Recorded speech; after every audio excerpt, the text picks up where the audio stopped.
దేవదేవులకు వందనాలు చేస్తున్నానండి. చేరవలసిన పదవులు కూడా ప్రతి ఒక్కరు తెలియజేస్తున్నాను. ఇప్పటి వరకు చక్కని వర్షంలో నడిపించిన బరస్పరంగా తెలియజేస్తున్నానండి. దేవుడు గడిచిన 11 మాసాలు తన రెగ్యులర్లో కాచి కాపాడి 12 మాసంలో నడిపించిన దాన్ని బట్టి ఒకసారి స్తోత్రాలు తెలియజేద్దామండి. స్తోత్రం స్తోత్రం స్తోత్రం స్తోత్రం. అడ్వెంట్లోని మొదటి ఆదివారము ప్రారంభ గీతము. యెహోవా నా ఆత్మను నీ దిక్కునకు చూసి ఎత్తుకొనుచున్నాను. నా దేవ, నీ యందు నమ్మకించి ఉన్నాను. నన్ను సిగ్గుపడనీయకము, నా శత్రువులను నన్ను గురించి ఉత్సాహింపనీయకము. నీ కొరకు కనిపెట్టు వారిలో ఎవడనూ సిగ్గునొందడు. యెహోవా నీ మార్గములను నాకు తెలియచేయము, నీ త్రోవలను నాకు తెలియపరచుము. సంగ్రహ ప్రార్థన.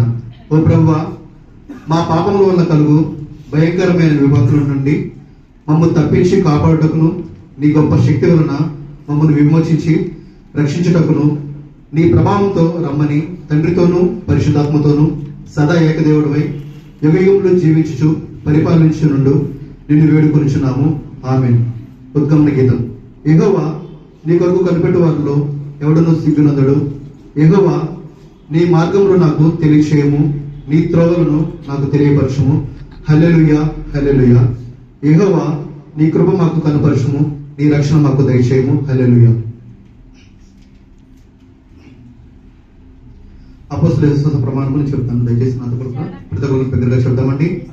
నేను పరలోకమును భూలోకమును సృష్టించిన సర్వశక్తి గల తండ్రి అయిన దేవుని నమ్ముచున్నాను. ఆయన జనితైక కుమారుడును మన ప్రభువునైన యేసుక్రీస్తును నమ్ముచున్నాను.